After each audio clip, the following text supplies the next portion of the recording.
Structuralism এর ক্ষেত্রে structuralism জিনিসটা কি, সেটা হচ্ছে যে বেসিক্যালি স্ট্রাকচারালিজম কে একটা মুভমেন্ট হিসেবে দেখানো হয়। একটা মুভমেন্টের বাংলা হচ্ছে একটা মত, একটা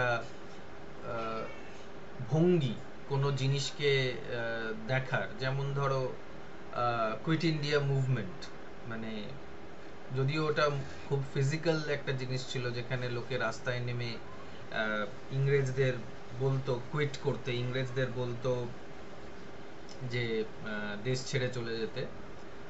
এক এক মতাদর্শন ছিল, একভাবে লোকে একটাই গোল নিয়ে এগোচ্ছিল। তো মুভমেন্টের সবসময় গোলটা খুব ক্লিয়ার এবং খুব ডাইরেক্ট থাকে, যে একটা মুভমেন্টের এই গোলটা হওয়া উচিত। যেমন চিপকো মুভমেন্ট, চিপকো মুভমেন্ট হচ্ছে গাছ বাঁচানোর জন্য, এনভায়রনমেন্টটাকে বাঁচার জন্য যে স্টেপসগুলো নেওয়া হয়েছিল, যে কাজগুলো করা হয়েছিল, সেগুলোকে সমগ্রভাবে নিয়ে বলা হতো, সেটা হচ্ছে চিপকো মুভমেন্ট। তো স্ট্রাকচারালিজম তাকে বলা যেতে পারে এটাও একটা মুভমেন্ট ছিল, একটা মতাদর্শন ছিল। একটা কোন একটা জিনিসকে অ্যাচিভ করার জন্য, কোন একটা কাজকে করার জন্য একভাবে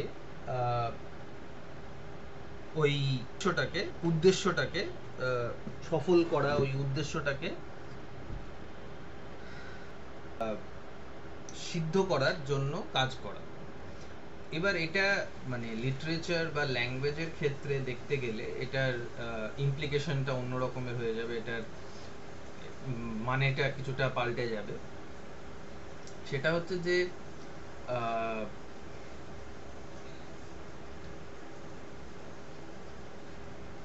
স্ট্রাকচারালিজমকে বলা যেতে পারে মুভমেন্ট ইন ল্যাঙ্গুয়েজ স্টাডিজ। যেমন আমরা লিটারেচার স্টাডিজ করছি, সেরকম আমরা ল্যাঙ্গুয়েজ স্টাডিজও করতে পারি। ল্যাঙ্গুয়েজ নিয়েও মাস্টার্স করাতে পারে, যেটাকে লিঙ্গুইস্টিক্স বলে।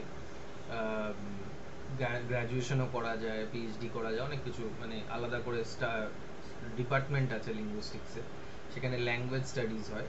তো স্ট্রাকচারালিজম বেসিক্যালি শুরু হয় হচ্ছে in the discipline of language, আর সেই অর্থে পোস্ট স্ট্রাকচারালিজমটাও ল্যাঙ্গুয়েজটাকেই, মানে লিটারেচার তো ল্যাঙ্গুয়েজের মাধ্যমেই লেখা হয়, তো সেই ল্যাঙ্গুয়েজটাকে নিয়ে পড়াশোনা করছে, বা সেই ল্যাঙ্গুয়েজটাকে নিয়ে বেশি গুরুত্ব দিচ্ছে আর।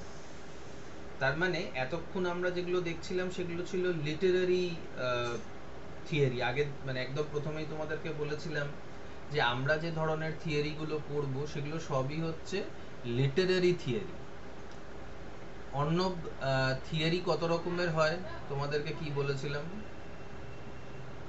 বেসিক্যালি দুটো রকমের, কি কি?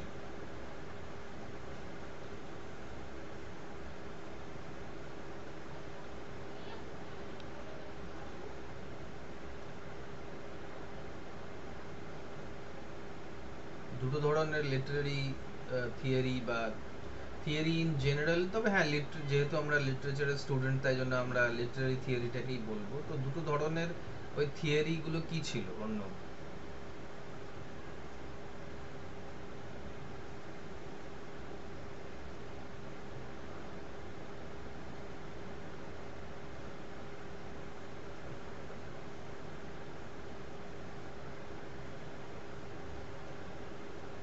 অপূর্ব?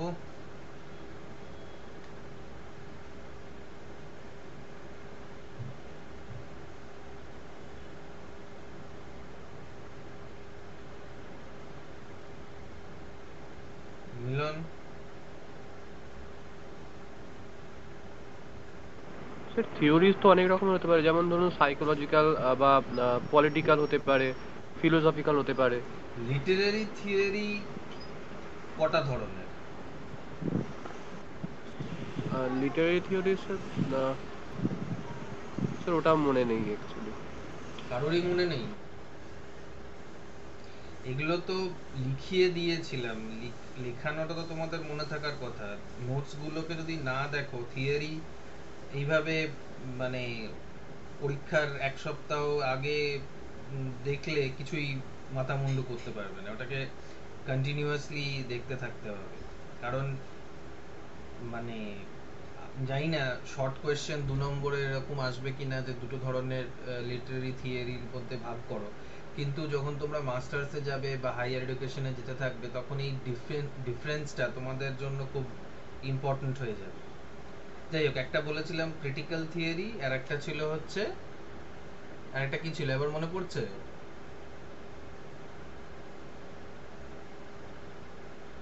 Sir analytical.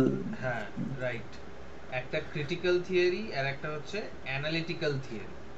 তো তোমাদের কি মনে হয় যে স্ট্রাকচারালিজম বা পোস্ট স্ট্রাকচারালিজম কোন ধরনের থিওরির মধ্যে পড়তে পারে?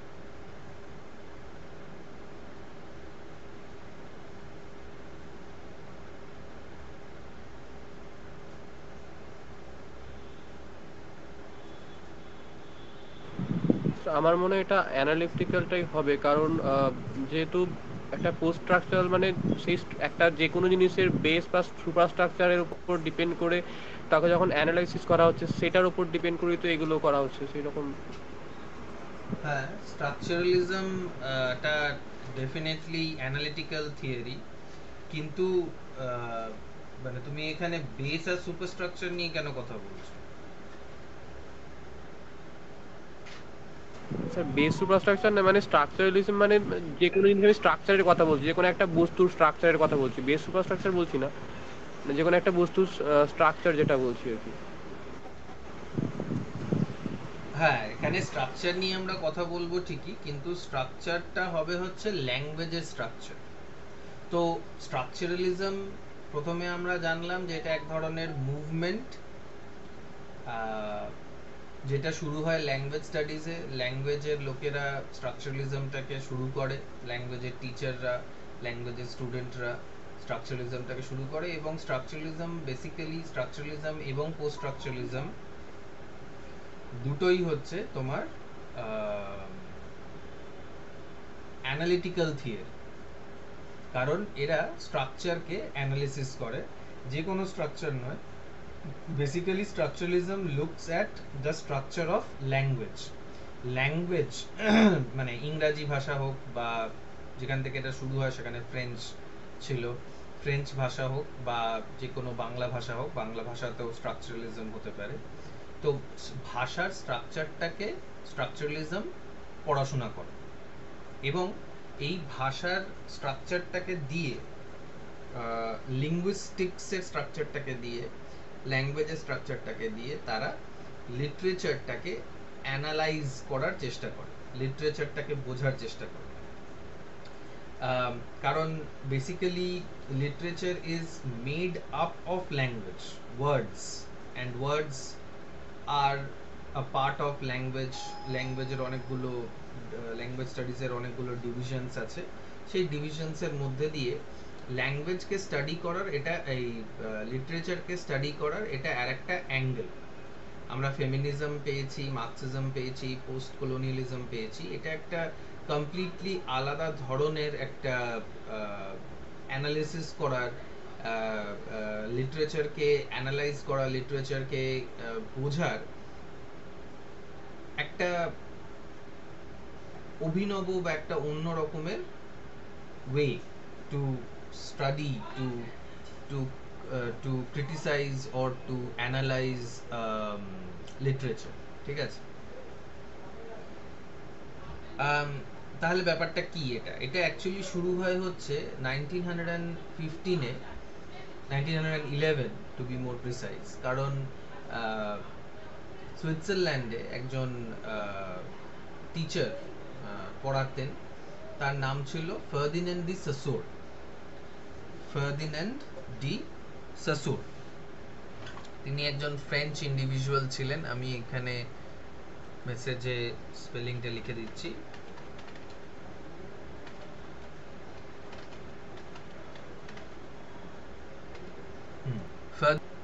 ফার্দিন্যান্ড, সরি ফার্দিন্যান্ড বানানটা ভুল হয়েছে।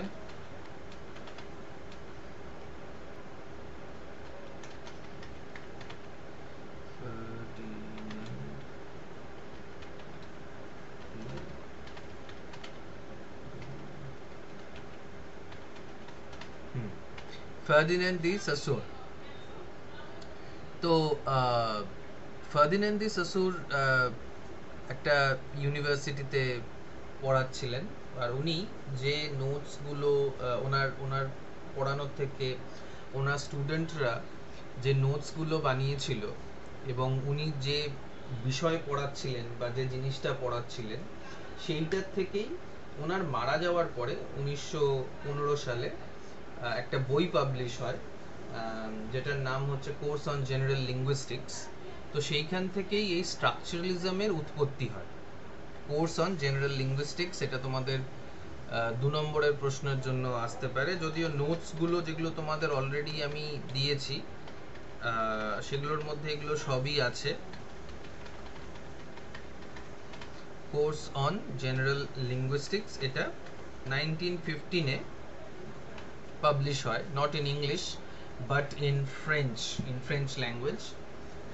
কারণ আমি আগেও বলেছিলাম যে বেশিরভাগ যে থিওরিজগুলো আছে সেগুলো বেশিরভাগ সময় দেখা গেছে যে ফ্রান্স ভাষা থেকে, ফ্রেঞ্চ ল্যাঙ্গুয়েজ থেকে ডেভেলপ করছে।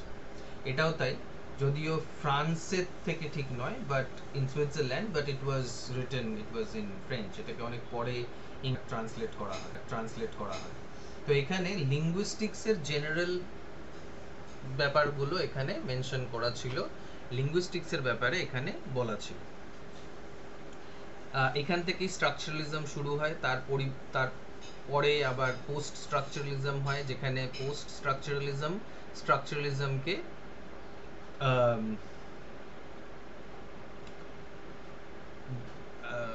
অপোজ করছিল।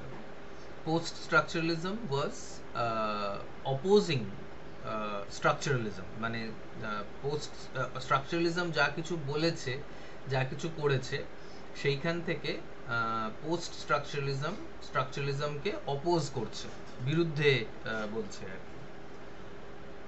তো স্ট্রাকচারালিজমের মূল কথাগুলো কি কি আছে? প্রথম কথা হচ্ছে যেটা সাসুর বলছিল আর কি, যে লিঙ্গুইস্টিক্স হচ্ছে অনেক একটা বড় রকমের একটা স্টাডি আছে, সেটাকে বলা হচ্ছে সেমিওটিক্স। সেমিওটিক্স কথাটার মানেটা হচ্ছে সায়েন্স অফ সায়েন্স, মানে প্রতীক, সাইন মানে হচ্ছে প্রতীক, প্রতীকের বিজ্ঞান, মানে প্রতীকগুলো কিভাবে তৈরি হয়েছে, প্রতীক চিহ্নগুলো কিভাবে আমাদের জগতে এসছে, সেগুলোর মানে কি ইত্যাদি, এগুলো সব আমাদের শেখাচ্ছে সেমিওটিক্স। আর লিঙ্গুইস্টিক্স বা স্ট্রাকচারালিজম অ্যাকর্ডিং টু সাসুর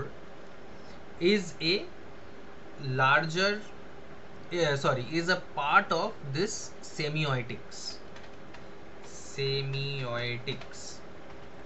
Semiotics মানে হচ্ছে সায়েন্স, বিজ্ঞান, সায়েন্স অফ সায়েন্স, চিহ্নের বিজ্ঞান। আর সেমিওটিক্স এর পড়ার মধ্যে, সেমিওটিক স্টাডিজ এর মধ্যে লিঙ্গুইস্টিক্স একটা পার্ট, এবং লিঙ্গুইস্টিক্সের পার্টটার মধ্যেই আসছে স্ট্রাকচারালিজম। যদিও সাসুর নিজে স্ট্রাকচারালিজম কথাটা সেভাবে কোনোদিনও ব্যবহার করেনি, কিন্তু যেমন হয় বিভিন্ন পরের যে ক্রিটিকরা আসে, পরের যে থিওরিস্টরা আসে, তারা আগের ক্রিটিক্সদের কিছু কিছু নাম দিয়ে দেয়। তো এখানেও সেরকমই করা হয়েছে, যে ক্রিটিক্সরা পরে এসছে বা যে রাইটাররা সাসুরের পরে এসছে, তারা মানে সাসুরকে বা অন্য যে রাইটাররা, অন্য যে দার্শনিকরা এরকম ভাবে লেখালেখি করতো, তাদের একটা নাম দিয়েছে, সেটা হচ্ছে স্ট্রাকচারালিজম। এবার সাসুর বলছিল নিজের লেকচার্স গুলোতে, ও নিজে কোনোদিন ডাইরেক্টলি বইটা লেখেনি, ওর স্টুডেন্টরা যে নোটস গুলো নিয়েছিল আর ওর কালিগরা যারা ছিল, তারা মিলেমিশে ওই কোর্স অন জেনারেল লিঙ্গুইস্টিক্স এর বইটাকে পাবলিশ করেছিল, যেখানে বলা যেতে পারে স্ট্রাকচারালিজমের বীজগুলো আছে আর কি, স্ট্রাকচারালিজমের জার্মস গুলো ওটার মধ্যে আছে, বা বলা যেতে পারে যে স্ট্রাকচারালিজম ওই বইটার থেকে শুরু। যেমন রোম্যান্টিক পোয়েট্রি বা রোম্যান্টিক এজ বলা হয় 1798 থেকে শুরু। 1798 এ কি হয়েছিল মিলন?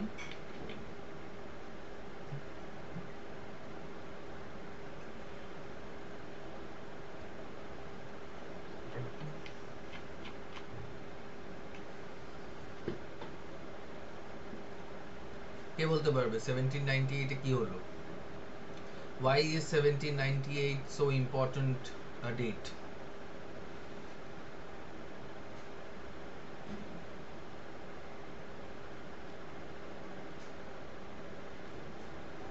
Publication of lyrical ballads.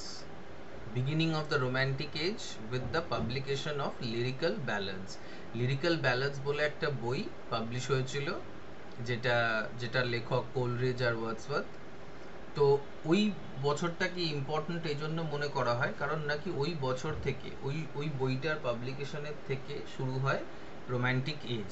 ঠিক সেরকমই 1915-এ কোর্স অন জেনারেল লিঙ্গুইস্টিক্সের পাবলিকেশনের সাথে সাথেই মনে করা হয় যে স্ট্রাকচারালিজমের যুগ বা স্ট্রাকচারালিজমটা শুরু হচ্ছে।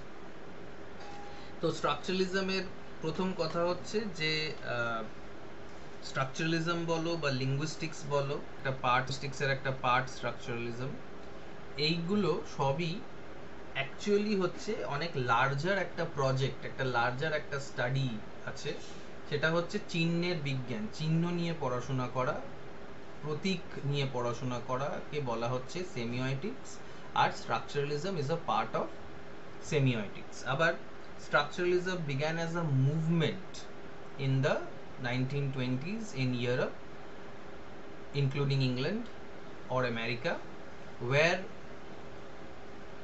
language was extensively studied. Language এর উপরে অনেক জোর দিয়ে পড়াশোনা করা হলো, আর ল্যাঙ্গুয়েজের মাধ্যম দিয়ে লিটারেচারটাকে অ্যানালাইসিস করা শুরু হলো। এটা হচ্ছে যদি ডেফিনেশন কেউ বলে তাহলে এটা হচ্ছে স্ট্রাকচারালিজমের ডেফিনেশন। তোমাদের কাছে যে জে.এ. কার্ডেনের বইটা আছে, লাইব্রেরিতেও আছে, বা আমি তোমাদের বোধহয় ইয়েও দিয়েছিলাম, সফট কপিও পিডিএফও দিয়েছিলাম। তো সেইটার মধ্যে তোমরা দেখতে পাবে যে জে.এ. কার্ডেনের মধ্যে ইয়েটা স্ট্রাকচারালিজমের কনসেপ্টটা দেওয়া রয়েছে, ঠিক আছে, তো বা ডেফিনেশনটা দেওয়া রয়েছে। তো স্ট্রাকচারালিজম এর আর কি কি কনসেপ্টস আছে যেটা সাসুর ডেভেলপ করেছিল, যে সাসুর যে জিনিসগুলোকে বলে দিয়েছিল, সেটার মধ্যে আর একটা কনসেপ্ট হচ্ছে, বা ফার্স্ট কনসেপ্ট, এরকম অনেকগুলো কনসেপ্ট আমি পরপর বলবো। ফার্স্ট কনসেপ্ট হচ্ছে binary opposites. Binary opposites, binary কথাটা তোমরা আগেও শুনেছো। বাইনারি কথাটা কেউ শুনেছো আগে? Binary opposites. হ্যাঁ স্যার, বাইনারি মানে দ্বিমেরুতা যেটা, সেটাই তো। হ্যাঁ, একদম একের ওপরে অপোজিট। এবং সাসুর বলছে যে language is composed of binary opposites. ল্যাঙ্গুয়েজের মধ্যে যে কোনো ল্যাঙ্গুয়েজই হোক না কেন, ইংরাজি, বাংলা, হিন্দি, যাই হোক না কেন, সেটার মধ্যে পরস্পর বিরোধী শব্দগুলো দিয়েই ভাষাটা তৈরি। There are always binary opposites of all words in any language. তো বাইনারি অপোজিটস এর এক্সাম্পল কি? Male, female.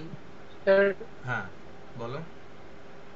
স্যার তাহলে ওই অক্সিমোরনিক যে ওয়ার্ড গুলো আছে সেগুলো কি বাইনারি অপোজিট হতে পারে? বলা যেতে পারে সেগুলো binary opposites of each other. যেমন উদাহরণ দাও। যেমন স্যার পায়াস ফ্রড বলে একটা কথা রয়েছে। পায়াস, পায়াস ফ্রড মানে পবিত্র পাপী, যেই কথাগুলো রয়েছে।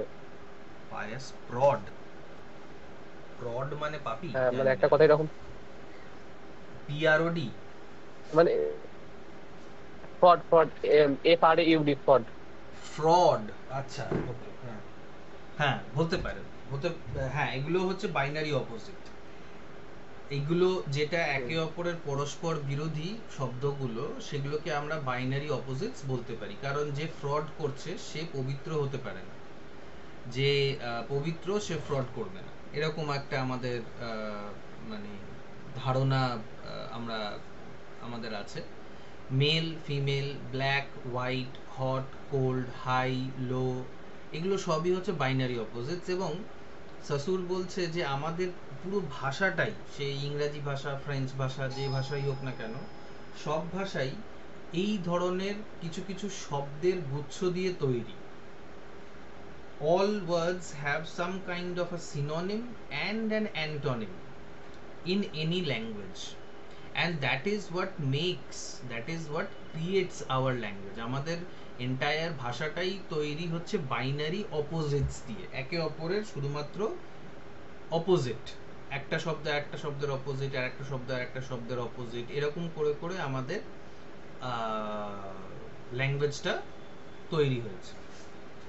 এবং বাইনারি অপোজিটস, যদি কোনো একটা শব্দের কোনো সিনোনিম বা কোনো অ্যান্টোনিম না থাকে, কোনো বাইনারি অপোজিট বা কোনো কমপ্লিমেন্টারি ওয়ার্ড না থাকে, তাহলে সেই ভাষাটা, সেই ল্যাঙ্গুয়েজটা এক্সিস্ট করতে পারে না, মানে সেই ওয়ার্ডটা থাকতে পারে না।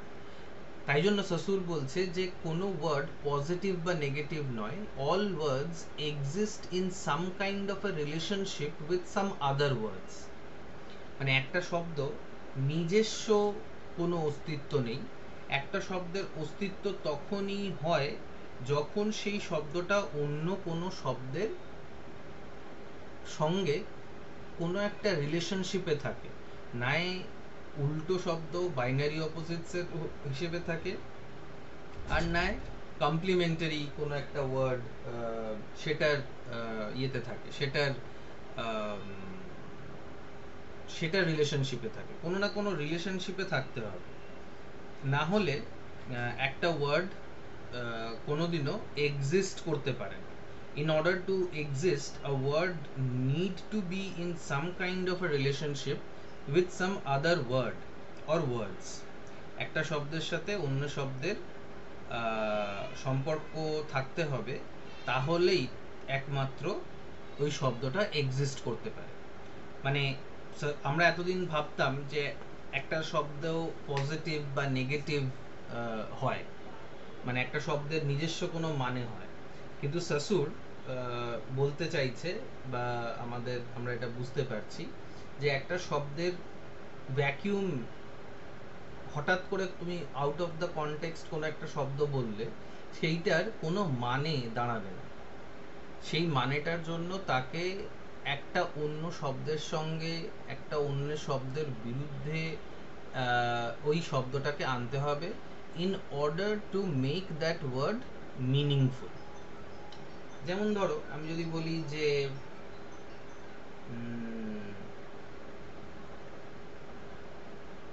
হাই, HIGH, হাই, হাই কথাটাকে হঠাৎ করে কেন আমি বললাম, মানে এটার মানেটা কি থাকবে? High, HIGH, high. এবার এটার সঙ্গে আমরা যদি একটা শব্দ অ্যাড করি, যেমন স্কুল, তো হাই এর সাথে স্কুল অ্যাড করার পরে আমি বুঝতে পারলাম ও আচ্ছা, তাহলে উচ্চ মাধ্যমিক স্কুলের ব্যাপারে কথা হচ্ছে। আবার যদি হাই বেঞ্চ কথাটা বলি, তাহলে আমরা বুঝতে পারবো যে আচ্ছা হাই বেঞ্চের কথা বলা হচ্ছে। আবার হাই এর সাথে যদি আমি এরকম করে বলি যে the highs and lows of life, তাহলে উপর নিচে ওঠা, টালমাটাল হওয়া, জীবন টালমাটাল হওয়ার কথা বলা হচ্ছে। তো যে কোনো শব্দই ইন্ডিভিজুয়ালি, ইন আইসোলেশন, একা একা এক্সিস্ট করতে পারে না। Every word needs to be in some kind of a relationship with some other word. It depends upon other word either in terms of negative or in terms of positive. Synonym অথবা antonym হিসেবে একটা শব্দ exist করে, নিজস্ব তার কোনো মানে থাকে না যতক্ষণ না সেই শব্দটা অন্য কোনো শব্দের সাথে তার কোনো একটা সম্পর্ক করা হচ্ছে। যদি এমন কোনো একটা শব্দ ব্যবহার করি যেটা আমরা জীবনে কোনোদিনও শুনিনি, যেটার সাথে অন্য কোনো শব্দের কোনো সম্পর্ক আমরা করতে পারছি না, তাহলে সেই শব্দটা আমাদের জন্য এক্সিস্টই করবে না। যেমন ধরো আমি যদি একটা শব্দ বলি, আমি শব্দটার মানেটা জানি কারণ আগে ব্যবহার করেছি। আমি জানি না তোমরা জানবে কিনা, এবং গুগলে দেখলে বুঝতেই পারবে, কিন্তু আমি জাস্ট শব্দটা বলছি এবং এটার মানেটা বা এটার সাথে রিলেটেড কোনো শব্দ তোমাদেরকে বলতে হবে, ঠিক আছে? ওয়ার্ডটা হচ্ছে ইন্ট্রেগনাম। ইন্ট্রেগনাম আমি মেসেজেও লিখে দিচ্ছি, ইন্ট্রেগনাম। ইন্ট্রেগনাম এই শব্দটা কি আগে কোথাও শুনেছো? না স্যার। অপূর্ব, অর্ণব? না স্যার। তাহলে যেহেতু এই শব্দটা তোমরা আগে শুনোনি, এটার মানেটা তোমরা গেস করার চেষ্টা করতেই পারো যে এটা হতে পারে, ওটা হতে পারে, বা এটার কি হতে পারে সেটাও তোমরা ইমাজিন করার চেষ্টা করতে পারো, ভাগ করে করে ইন্ট্রেগনাম এরকম করে করে চেষ্টা করতে পারো। কিন্তু সেটার কোনো তেমন ফল আমরা পাবো না, কারণ আমরা এই শব্দটাকে আগে দেখিনি, এই শব্দটার সাথে অন্য শব্দের কি রিলেশনশিপ সেটাও আমরা জানি না বা জানতে পারবো না। তাই জন্য এটার কোনো অস্তিত্ব আমাদের কাছে থাকবে না। আমরা এটাকে না মনে রাখবো, না এটাকে ব্যবহার করতে পারবো, কিছুই নয়। অ্যাকচুয়ালি এই শব্দটার মানেটা হচ্ছে গ্যাপ। Gap, GAP, gap. দুটো জিনিসের মধ্যে একটা গ্যাপ, দুটো জিনিসের মধ্যে একটা তফাৎ, সেটাকে বলা হচ্ছে ইন্ট্রেগনাম। আফটার, আমি এরকম করে সেন্টেন্সটা বলতে পারি, after an interregnum of 5 years, after an interregnum of 5 years মানে after a gap of 5 years। তার মানে যখনই আমরা কোনো একটা শব্দকে আইসোলেশনে বোঝার চেষ্টা করব, সেটা আমাদের পক্ষে বোঝা সম্ভব নয় যদি সেই শব্দটা আমরা আগে অন্য কোনো জায়গায় না দেখে থাকি, অন্য কোনো বাক্যে ব্যবহার না করে থেকে থাকি। তাহলে আমাদের কাছে একটা শব্দের মানেটা ক্লিয়ার, মানে ইন আইসোলেশন জাস্ট একটা শব্দের মানে আমাদের কাছে কোনোদিনও ক্লিয়ার হবে না। So we have to understand that according to Saussure, all words exist in relationship with other words, and one word does not have any meaning if it is not put in relationship with other words. Okay, so that is one of the first ideas or one of the first beliefs or ideas of structuralism, ঠিক আছে? এবার স্ট্রাকচারালিজমে আরেকটাও idea, binary অপোজিটসের ব্যাপারটা আমি বললাম, আরেকটাও next idea হচ্ছে, হ্যাঁ বলো। স্যার আমি বলছি স্যার ওই স্পেলিংটা কি, মানে ওই স্পেলিংটা স্যার ডিকশনারিতে চেক করলাম একটা অন্য স্পেলিং দেখাচ্ছে, INTERREGEUN দেখাচ্ছে, যেটার মিনিং গ্যাপ দেখাচ্ছে। তো ওটাই কি স্পেলিং? কি আছে স্পেলিংটা? আমি পাঠাচ্ছি, চ্যাট বক্সে পাঠাচ্ছি, দেখুন এইটা আছে। হ্যাঁ হতে পারে, বানানটা আমি ভুল করতে পারি, এটা বানানটা, এই বানানটাও হতে পারে। তো ইয়া দ্যাটস দ্য, মানে আমি শিওর নই যে আমি যে বানানটা লিখেছি সেটা ঠিক কিনা, নিশ্চয়ই ডিকশনারিতে যেটা থাকবে সেটাই ঠিক হবে। তো যাই হোক, ব্যাপারটা হচ্ছে যে ইন্ট্রেগনাম কথাটা আমি আগে কোনোদিনও তোমরা আগে কোনোদিনও দেখোনি। আমি কোন একটা জায়গায় পড়েছিলাম, বানানটা হয়তো ঠিক লিখিনি বা বানানটা তখন ভুল ছিল, আমার হয়তো ওই বানানটাই মনে আছে। But interregnum in itself, this word does not mean anything without it being put in relationship with other words, either this relationship is negative or positive সেটা ম্যাটার করছে না, যেটা ম্যাটার করছে সেটা হচ্ছে যে ওয়ার্ডগুলোকে তখনই আমরা বুঝতে পারবো যখন আমরা ওইগুলোকে কোনো অন্য ওয়ার্ডের রিলেশনশিপে রাখবো। ঠিক আছে, আর এটা একটা ল্যাটিন ওয়ার্ড, তাই জন্য এটা ইংরাজিতে কমই ব্যবহার হয়, অবসোলিটও হয়ে যেতে পারে এতদিনে, এটাকে খুব একটা কেউ ব্যবহার করে না আর কি। আর এনিওয়ে, নেক্সট যে আইডিয়াটা, এইটা বাইনারি অপোজিটস এর আইডিয়াটা ক্লিয়ার হয়েছে, বুঝতে পেরেছো? বাইনারি অপোজিটস, ওকে। অপূর্ব ক্লিয়ার না হলে বলবে, কারণ আবার বলছি থিওরির ব্যাপারটা কমপ্লিটলি বোঝার ওপর ডিপেন্ড করে। হাইয়ার স্টাডিজে যদি যাও তাহলে এই জিনিসগুলো ম্যাটার করবে, আদারওয়াইজ নোটস তো তোমাদের কাছে আছে, সেইটা তোমরা ফলো করতে পারো ফর রাইটিং। যদিও স্ট্রাকচারালিজম তোমাদের সিলেবাসে নেই, কিন্তু পোস্ট স্ট্রাকচারালিজম বোঝার জন্য অবভিয়াসলি তোমাদের স্ট্রাকচারালিজমটা বুঝতে হবে। ওকে, হোল্ড করো, 1 মিনিট হোল্ড করো।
নেক্সট যে দুটো সেট অফ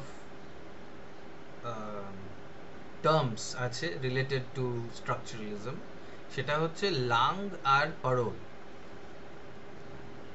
এটাও French term, langue and parole. Langue and পারোল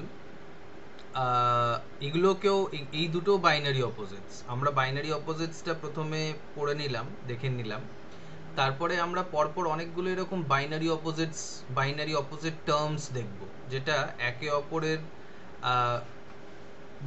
বিরুদ্ধে বা একে অপরের কমপ্লিমেন্টারি রিলেশনশিপস বা things which are not the same, এরকম ধরনের অনেকগুলো শব্দ আমরা দেখব। লাং অ্যান্ড পারোল তার মধ্যে একটা। লাং আর পারোল কি জিনিস? Lung actually means language. Lung simply means language. Lung মানে ল্যাঙ্গুয়েজ, মানে এটা কি? আমরা যখনই কোনো ভাষা ব্যবহার করি, আমরা যখন কিছু বলতে চাই, তখন আমরা একটা ভাষা ব্যবহার করি, এবং সেই ভাষাটার মধ্যে কোটি কোটি শব্দ থাকতে পারে। কিন্তু আমরা যখনই কোনো একটা ভাষা ব্যবহার করে কোনো কিছু একটা বলার চেষ্টা করি, তখনই কি ভাষার সবকটা শব্দ, সবকটা আইটেম একসাথে ব্যবহার করে ফেলি? না, চুজ করি যে কোন শব্দটা ব্যবহার করব, কোন শব্দটা ব্যবহার করব না। স্বাভাবিক, আমরা শব্দগুলোকে চয়ন করি, চুজ করি যে এই শব্দটা হতে পারে, এই শব্দটা হতে পারে, এইটার জায়গায় এটা হতে পারে, এটার জায়গায় এটা হতে পারে, রাইট?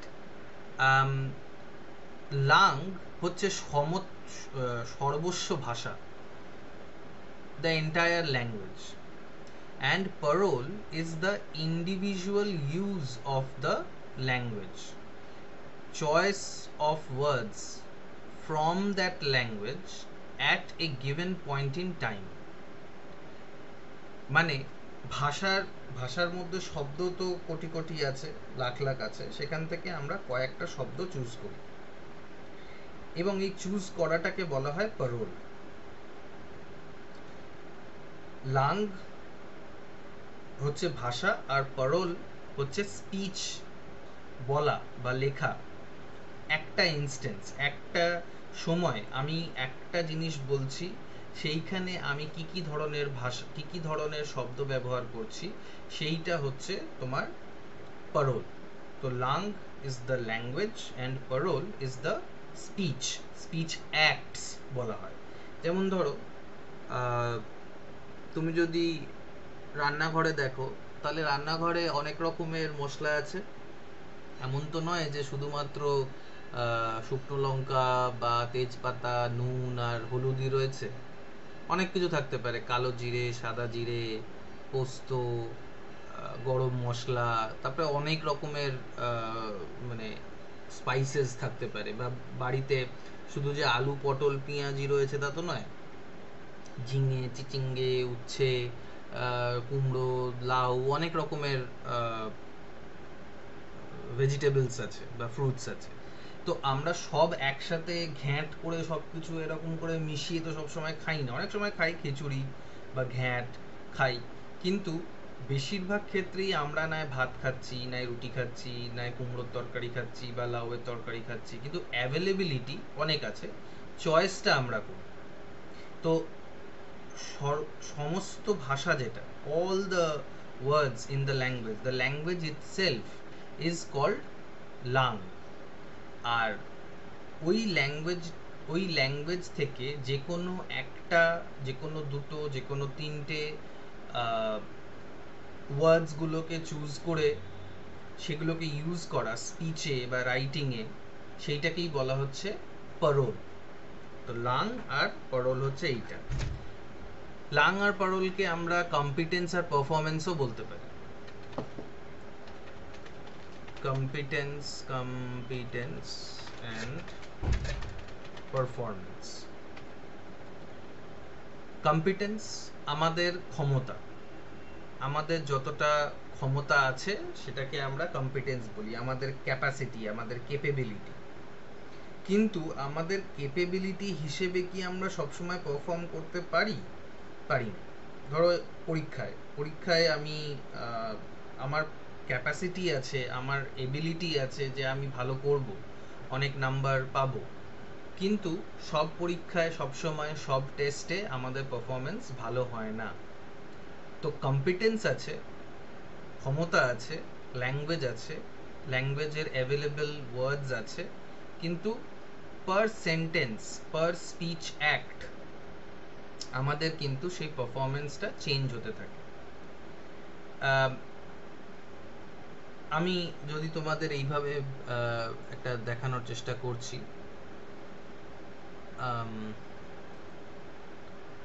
একটা হোয়াইট বোর্ড দেখাচ্ছি তোমাদেরকে।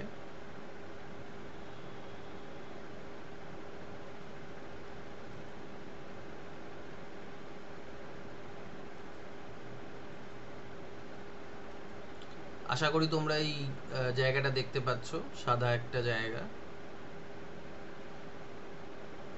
হ্যাঁ স্যার। ওকে। তো এইখানে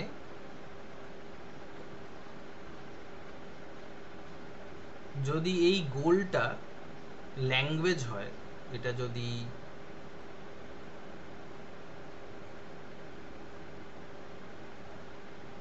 ল্যাঙ্গুয়েজ হয়,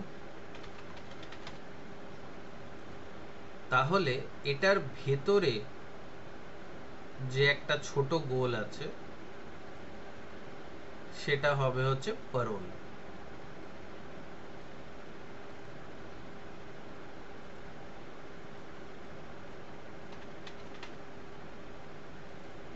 তো ল্যাঙ্গুয়েজটা বৃহৎ, পারোলটা ছোট। ল্যাঙ্গুয়েজটা কম্পিটেন্স, এই গোলটাকে আমরা কম্পিটেন্স বলবো, আর এইটাকে, এই ছোট জায়গাটাকে আমরা বলবো পারোল। ঠিক আছে? I wish I could use. Sir তাহলে ল্যাঙ্গুয়েজ, বলো। স্যার ল্যাঙ্গুয়েজে যে পরিধিটা এঁকেছেন ওটা তো যদি স্ট্যাটিক ধরি, বা হুম, স্থির ধরি, হুম, পারোলটা তো সবসময় স্ট্যাটিক হবে না। একদমই নয়। পারোল কোনো সময় এটাও হতে পারে অনেকটা বৃহৎ একটা জায়গা আমরা মানে পারফর্ম করতে পারলাম, আবার পারোলটা এইটুকু হতে পারে, আবার এইটুকু হতে পারে। যারা ল্যাঙ্গুয়েজের এক্সপার্ট, দক্ষ, তারাও পুরো লাং আর পারোল একসাথে কোনোদিনও করতে পারবে না। তারা ম্যাক্সিমাম হয়তো এতটা গেল, কিন্তু কোনোদিনও এই গ্যাপটাকে ফিল আপ করতে পারবে না। আর ল্যাঙ্গুয়েজ তো প্রতিদিন বদলাচ্ছে, ল্যাঙ্গুয়েজ প্রতিদিন চেঞ্জ হয়ে যাচ্ছে।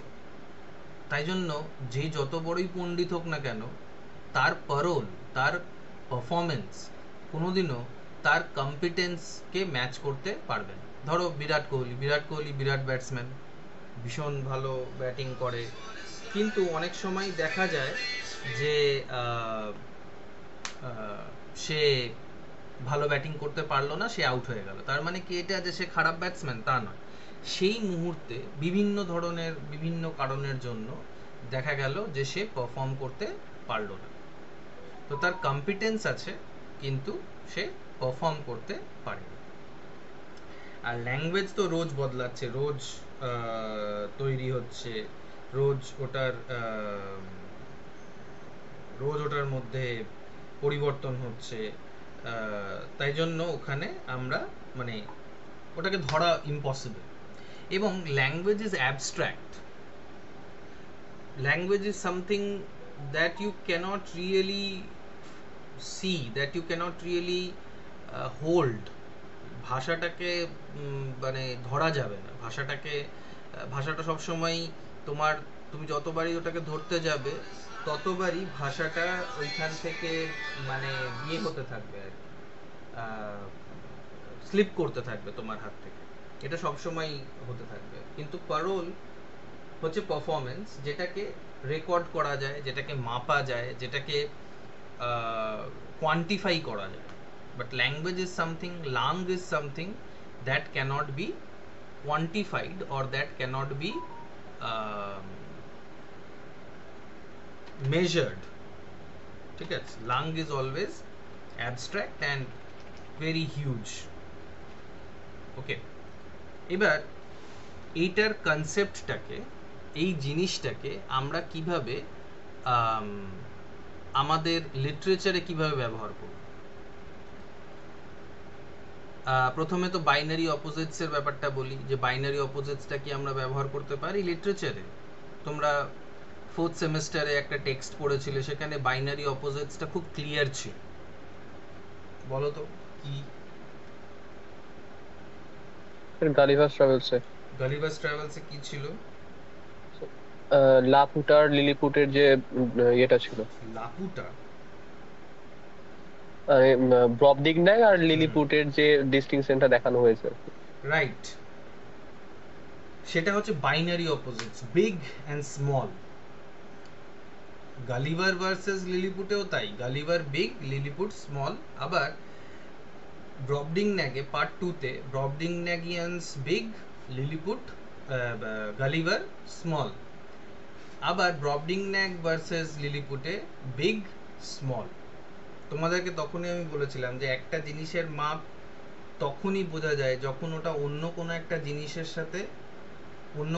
জিনিসের সাথে তার তুলনা করা হয়। Without comparison, without the idea of relation, there cannot be, we cannot measure anything. যদি না আমরা কোনো জিনিসের সাথে কোনো জিনিসের কম্পেয়ার করছি, কোনো জিনিসের সাথে কোনো জিনিসের রিলেশনশিপ দেখাচ্ছি, ততক্ষণ ওই জিনিসটার মাপ করা, ওই জিনিসটাকে মেজার করা কোনো পসিবিলিটি নেই। তাহলে বাইনারি অপোজিটসের একটা ক্লিয়ার তোমরা বুঝতে পারলে যে বাইনারি অপোজিটসের খুব ভালো এক্সাম্পল লিটারেচারে দেখা যেতে পারে লিলিপুটিয়ানস অ্যান্ড ব্রবডিংন্যাগিয়ানস। ঠিক আছে? What about langue and parole? Langue and পারোলের একটা এক্সাম্পল যদি গালিভার্স ট্রাভেলস থেকে দিতে চাও দিতে পারো, বা অন্য কোনো টেক্সট থেকে যদি দিতে চাও দাও।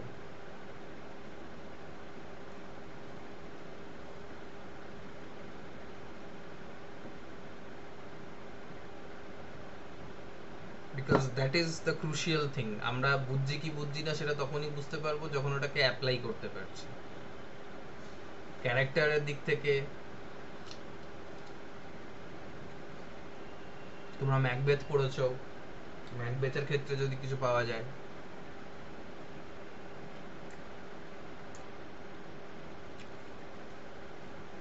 ভেবে উত্তর দাও।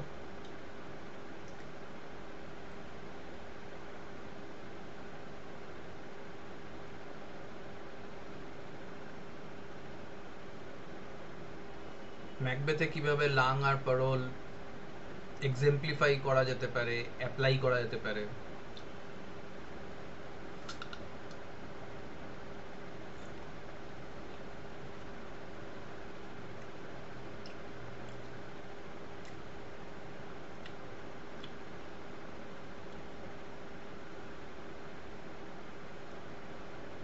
করা না যেতে পারলেও বলতে পারো যে না করা যাবেই না, একেবারে নেই, হতে পারে সব টেক্সটে যে সবকিছু থাকবে বা আমরা সবসময় অ্যাপ্লাই করতে পারবো একটা জিনিসকে, সেটার কোনো মানে নেই।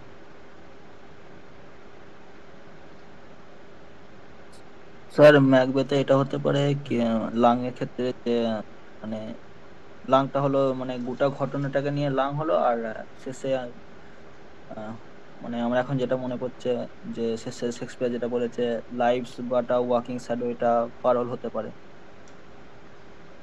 গোটা ঘটনা কিভাবে লাং হবে? মানে লাং মানে তো হচ্ছে সমস্য সর্বত্র, আর পারোল হচ্ছে মানে তুমি কি এটা বলতে চাইছো যে লাং, যদি আমরা ম্যাকবেথকে লাং ধরি তাহলে ওটার একটা ডায়লগ পারোল, হুম হুম হুম হুম রাইট? ক্যারেক্টারের ক্ষেত্রে ম্যাকবেথের ক্ষমতা ছিল অনেক ভালো হওয়ার, অনেক বেটার কিছু করার, কিন্তু ও পারোলে কি করলো, ও ডাঙ্কানকে খুন করে দিয়ে রাজা হয়ে গেল। রাজা হয়ে গিয়ে সে আরো অত্যাচার করতে শুরু করলো। কম্পিটেন্স ছিল টু বিকাম, মানে ওকে বেলোনাস ব্রাইড গ্রুম বলা হচ্ছে, ওকে কত কিছু বলা হচ্ছে, ও বিরাট বড় কিছু একটা হতে পারতো, কিন্তু আলটিমেটলি ও কি করলো, ও খুন খামারি করে একজন ক্রিমিনালের মতন অন্য মানুষের হাতে, ম্যালকামের হাতে তার প্রাণ খোয়ালো। So he had the ability, he had the uh, competence to become great, but he, by his own mistakes, by his hamartia, and by due to his character, he became a criminal, he became a bad person. That is an example of how lang and parole functions. তবে যেটা অর্ণব বলছে যে পুরো প্লেটাকে আমি lung ধরলাম আর একটা dialogue হয়ে গেল পারোল, বা যদি সব প্লে ইংলিশ ল্যাঙ্গুয়েজের লেখা সব প্লেকে আমরা যদি লাং ধরি, তাহলে Macbeth itself is a parole, because it's a performance after all. I mean play is made to perform, right? তো ব্যাপারটা বোঝা গেল লাং আর পারোলের। না বুঝে থাকো তাহলে বলবে।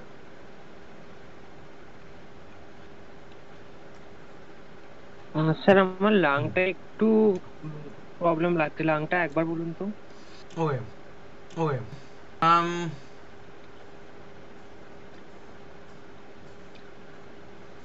ধরো মানুষ, তুমিও মানুষ আর উসান বোল্টও মানুষ, ঠিক আছে? তুমি কি উসান বোল্টের মতন জোরে দৌড়াতে পারবে?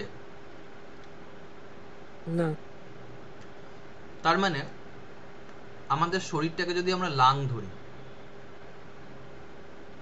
সেটা হচ্ছে আমাদের ফুল, মানে উসান বোল্টে তো 4টে পা নেই, 2টোই পা। তোমারও 2টো পা, উসান বোল্টেরও 2টো পা, ওরও 2টো হাত, একটা মাথা ইত্যাদি। কিন্তু ও ওর বডিটার যে এবিলিটিটা, তার মানে বডি, হিউম্যান বডি অত জোরে ছুটতে পারে। দেখা যাচ্ছে যে যেহেতু উসান বল্ট ছুটেছে, তাই জন্য অত জোরে বডিটা ছুটতে পারে, সম্ভব, বা ওর থেকেও জোরে হয়তো কেউ ছোটে, যেটার ব্যাপারে আমরা জানি না, আমাদের দেশেই থাকতে পারে। কিন্তু আমরা সবাই মানে আমরা ইন্ডিভিজুয়াল যারা আছি এক একজন, তারা তো অত জোরে ছুটতে পারবো না। তাই জন্য আমাদের বডির ক্যাপাসিটি হচ্ছে হয়তো, কথার কথা বলছি, 1 ঘন্টায় 50 Miles ছোটার। our human body can run 50 miles an hour, খুব স্পিডে দৌড়তে পারে। কিন্তু আমরা কি দৌড়তে পারবো সেটা? কেন পারবো না? কারণ আমাদের প্র্যাকটিস নেই, বা আমাদের বডি ভারী হয়ে গেছে, বা আমরা এক্সারসাইজ করি না, আমাদের সেই ধরনের প্র্যাকটিস নেই, তাই জন্য আমরা ছুটতে পারবো। So lung is the possibility, like Macbeth পুরো প্লেটা, শুরু কভার থেকে ব্যাক কভার অবধি পুরো প্লেটা হচ্ছে একটা পসিবিলিটি। সেটার মধ্যে ইন্ডিভিজুয়াল যে ডায়ালগসগুলো আছে সেগুলোকে বলা যেতে পারে প্যারোল।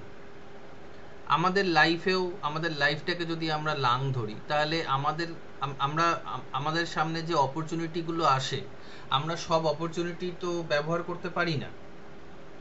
যে অপরচুনিটিগুলো ব্যবহার করতে পারি সেগুলো হচ্ছে প্যারোল। এবং সেখানেও যে সবসময় আমরা ভালো করে দেখাতে পারি তা নয়, কোনো সময় আমাদের কিছু ঘাটতি রয়ে যায়, আমাদের কিছু খামতি থেকে যায়। তো সেটাও কিন্তু আমাদের সেটা হচ্ছে আমাদের প্যারোল। যতটা আমরা পারবো তার তুলনায় যতটা আমরা করতে পেরেছি, পারতাম লাং, পেরেছি প্যারোল। ধরো তুমি 1 থালা ভাত খেতে পারো, তোমার ক্ষমতা আছে, কিন্তু রোজ কি তুমি 1 থালা ভাত খেতে পারবে? না। কোনো একদিন এরকম হলো যে অর্ধেক থালা তুমি খেতে পারলে, বা তারও কম খেতে পারলে, বা আবার অনেক দিন এরকম হলো যে আরেকটু বেশি খেতে পারলে, 1 থালার থেকেও বেশি খেতে পারলে। ক্ষমতা তোমার হয়তো আরো বেশি, সেই ক্ষমতাটাকে আমরা সবসময় অ্যাবসলিউটলি ব্যবহার করি না, বা করতে পারি না, সম্ভব না। তো এটাই তফাৎ লাং মানে কম্পিটেন্স, আর প্যারোল মানে পারফরমেন্সের। ল্যাঙ্গুয়েজের ক্ষেত্রে দেখতে গেলে পুরো ভাষা, ল্যাঙ্গুয়েজ, এন্টায়ার ল্যাঙ্গুয়েজ, যত ওয়ার্ড আছে, যত গ্রামাটিক্যাল পার্টিকেলস আছে, যা কিছু আছে, সব লাং। ওইখান থেকে আমাদের প্রয়োজন মতন আমরা একটা স্পিচ দেওয়ার জন্য, একটা কথা বলার জন্য, একটা আনসার লেখার জন্য কিছু কিছু এলিমেন্টস, কিছু কিছু ওয়ার্ডস আমরা বড় করি, ধার নিই, এবং সেটাকে ব্যবহার করি। এইটা হচ্ছে parole. at a given point in time, when we use some elements from the entire lung, then that is called a parole.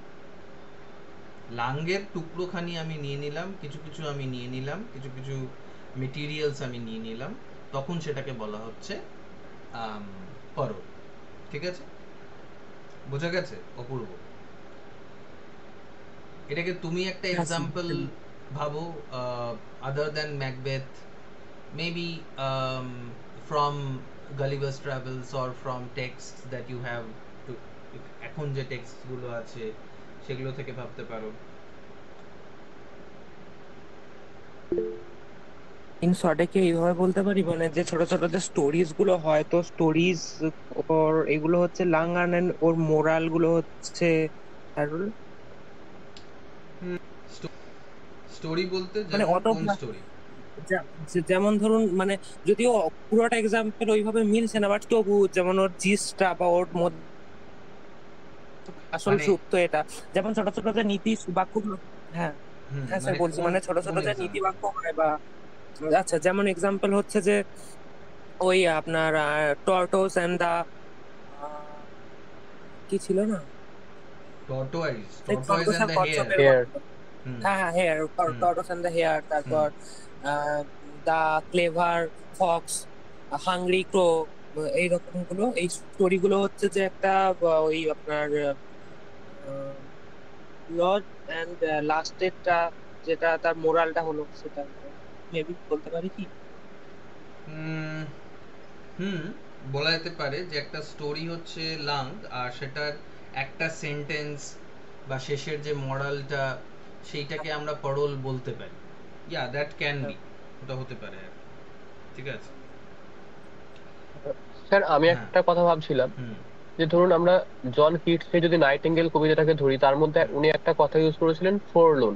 Hmm sir এই ফোরলোন কথাটা তিনি যে ইউজ করেছেন, তার মাঝে আমি যদি ফোরলোনের সঙ্গে অ্যাসোসিয়েট করে আনহ্যাপিনেস, ডিসঅ্যাপয়েন্টেড, এই কথাগুলো যদি একটা পুরো লাং ধরি, তার মধ্যে একটা অংশ হিসেবে তিনি শুধু ফোরলোন কথাটা রাইট ইউজ করেছেন, সেটা কি হতে পারে? রাইট রাইট ওর কাছে অপশনস অনেক ছিল, ফোরলোনের জায়গায় স্যাড, ডিসঅ্যাপয়েন্টেড, ডিসপেয়ারিং অনেক শব্দ ব্যবহার করতে পারে, কিন্তু ও ব্যবহার করলো forlorn. So that is parole. ফোরলোনটা হচ্ছে পারোল। আর ওর ওর কাছে পুরো ইংলিশ ভাষার ফোরলোনের সাথে অ্যাসোসিয়েটেড যত ওয়ার্ডস ছিল সব ব্যবহার করতে পারতো, সবের জায়গায় ও একটা চুজ করলো ফোরলোন, তো that became his parole. It's the langue was all these words that you are saying, and the parole is that one single word forlorn that he chose to use. Right, very good.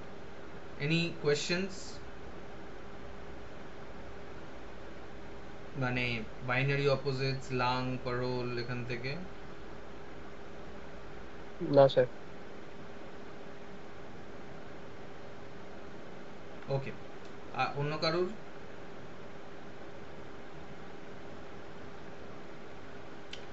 ওকে, ঠিক আছে, তাহলে আজকে এতদূর অবধিই থাক। আরও কিছু terms associated আছে যেগুলো তোমরাও দেখে নিতে পারো স্ট্রাকচারালিজমের সাথে, কারণ নোটসের মধ্যে মনে হয় আমি এগুলো তোমাদেরকে দিয়ে রেখেছি। এনিওয়ে, নেক্সট ক্লাসে আমরা কন্টিনিউ করব, ঠিক আছে? অলরাইট, তোমরা মিটিং লিড করতে পারো।